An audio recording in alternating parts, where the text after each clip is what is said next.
तक वीरभद्र ने दौड़ करके राजा दक्ष प्रजापति का मस्तक काट करके उसी यज्ञ कुंड में डाल दिया। बोलिए शंकर भगवान की। शिव का अपराध करने के कारण राजा दक्ष का मस्तक काट दिया गया। और जैसे ही राजा दक्ष का मस्तक कटा तो दक्ष पृथ्वी पर गिर गया। सारे देवी देवता त्राहि त्राहि करने लगे, महाराज क्या करें क्या ना करें। दौड़ करके सब लोग ब्रह्मा जी के पास गए। ब्रह्मा जी से बोले महाराज राजा दक्ष का पूरा यज्ञ विध्वंस हो गया। महादेव के गणों ने दक्ष का मस्तक ही काट दिया, अब क्या करें। तब ब्रह्मा जी सारे देवी देवताओं को लेकर के भोले बाबा की शरण में गए। भोले बाबा को साथ में लेकर के पधारे। बोले महाराज आप कृपा करो, आपके बिना यज्ञ नहीं हो सकता।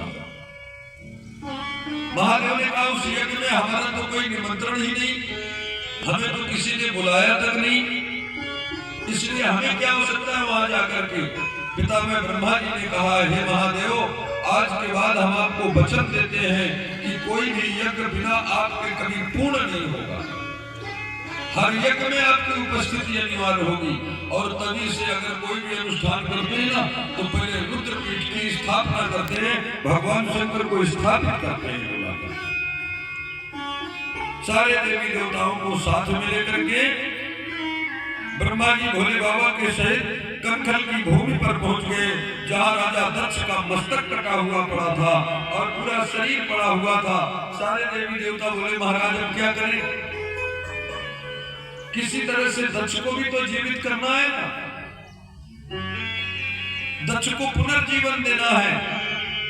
भोले बाबा कहते हैं दक्ष है अहंकार का प्रतीक। दक्ष को अहंकार हो गया था कि मेरे अतिरिक्त कोई है ही नहीं संसार में, इसलिए दक्ष की ये स्थिति हुई। भय जग विदित दक्ष गति सोई और जस कछु सम्मुख विमुख गए। अहंकार के कारण कल्याण के देने वाले भगवान महादेव से बैर कर बैठा, इसलिए इसकी ये स्थिति हुई। बोले महाराज अब तो जो होना था वो हो गया, लेकिन अब तो आप इनका यज्ञ पूर्ण करें। यज्ञ पूर्ण कैसे होगा? बोले जब तक दक्ष जीवित नहीं होगा तो यज्ञ कहां से पूर्ण होगा, पहले राजा को जीवित करना पड़ेगा। तो भोले बाबा कहते जाओ जो भी मिल जाए उसी का मस्तक पकड़कर इसके लगा दो, ये जीवित हो जाएगा। तो और कोई तो नहीं मिला, बकरा मिला तो बकरे का ही मस्तक लगा दिया गया। अच्छा बकरे का मस्तक क्यों लगाया गया? उसका भी एक कारण है। बकरा है अहंकार का प्रतीक। राजा दक्ष भी बहुत अहंकारी था। भोले बाबा को लगा कि बकरा भी अहंकारी होता है और दक्ष भी अहंकारी था, तो इसके मस्तक की जगह में बकरा का ही मस्तक अच्छा लगेगा। और बकरे का मस्तक जब लगाया गया राजा दक्ष के सर पर, तो बकरे के मस्तक से ही राजा दक्ष ने महादेव की स्तुति करना प्रारंभ कर दिया। और ऐसी स्तुति की कि भोले बाबा प्रसन्न हो गए। भोले बाबा को तो स्वभाव ही है ना, क्षणे रुष्टा क्षणे तुष्टा, रुष्टा तुष्टा क्षणे क्षणे, तुरंत क्रोध में आ जाना, तुरंत थोड़ा सा एक लोटा जल चढ़ा दो तो तुरंत प्रसन्न हो जाना, ऐसा स्वभाव है। तो जब राजा दक्ष ने बकरे के मस्तक से ही भोले देव बाबा की स्तुति की तो भोले बाबा अत्यंत प्रसन्न हो गए और राजा दक्ष का यज्ञ पूर्ण हुआ। आज भी जो महादेव के भक्त होते हैं ना, तो भोले बाबा की पूजा करने के बाद एक बार बकरे जैसे बोलते हैं, ओ बोलते हैं। ये राजा दक्ष की परंपरा, ये सतयुग की परंपरा चली आ रही है।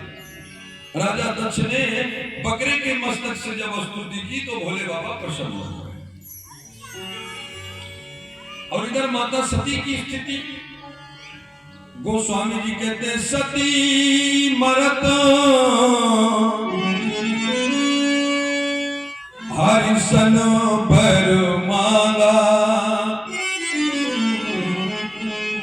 जन्म जन्म शिव पद भनुरागा। सती जी ने शरीर छोड़ते समय भगवान से ये वरदान मांगा था, मेरे जितने जन्म हो तो शिव जी के चरणों में प्रेम बना रहे। और और वही माता सती दूसरा जन्म जब उनका होता है, गोस्वामी जी कहते ते ही कारण हिमगिरी गृह जाई और जननी पार्वती तनु पाई। वही माता सती दूसरे जन्म में पर्वतराज हिमालय के यहाँ पार्वती के रूप में प्रकट हो रही है। जब ते उमा शैल गृह आई सकल लोक सुख संपत्ति छाई। तीन लोग चौदह भुवनों में जब से माता जी का प्रादुर्भाव हिमालय में हुआ तो सब लोग अत्यंत प्रसन्न हैं। 33 कोटि देवी देवता गिरि पर सकल करही अनुराग। पर्वतराज हिमालय से इतना प्रेम करने लगे कि सब लोग जितने महात्मा है, देवता है, सब लोग दौड़ दौड़ करके हिमालय की ओर जाने लगे मातेश्वरी का दर्शन करने के लिए। और आज भी अगर कहीं मातेश्वरी का दर्शन करना हो ना तो हिमालय की यात्रा करनी पड़ती है।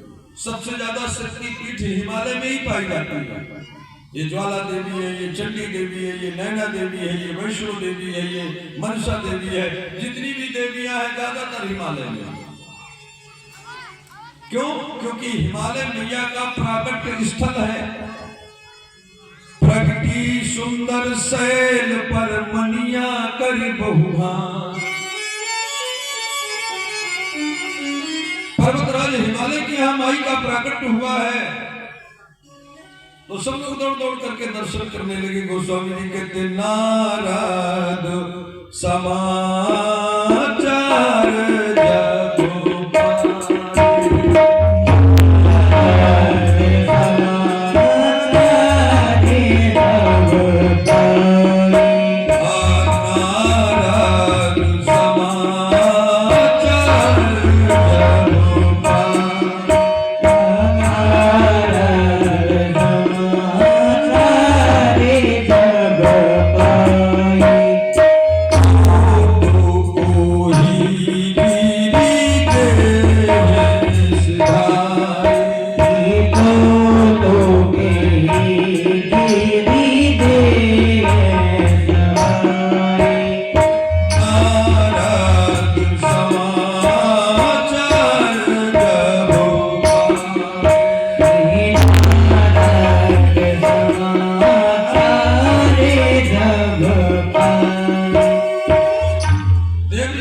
मातेश्वरी का पुनर्जन्म हो गया है तो वो भी हिमालय पहुंच गए दर्शन करने के लिए।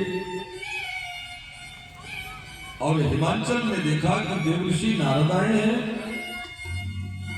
तो खूब स्वागत सत्कार किया, चरण धुल करके चरणोदक लिया, अपने पूरे घर में उनका चरणोदक छिड़क करके अपने घर को पवित्र किया और नारी सहित अपनी नारी के सहित मैना मैया के सहित। मैना का शाब्दिक अर्थ है जहां पर अहंकार का लेश मात्र भी ना हो उसका नाम मैना।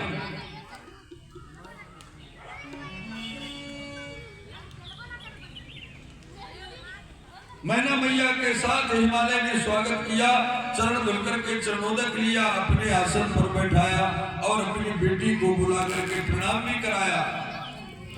बोले महाराज ये बच्ची पैदा हुई है, प्रणाम किया और बोले इसको आशीर्वाद दीजिए, इसके भाग्य में क्या लिखा है ये भी आप बताइए।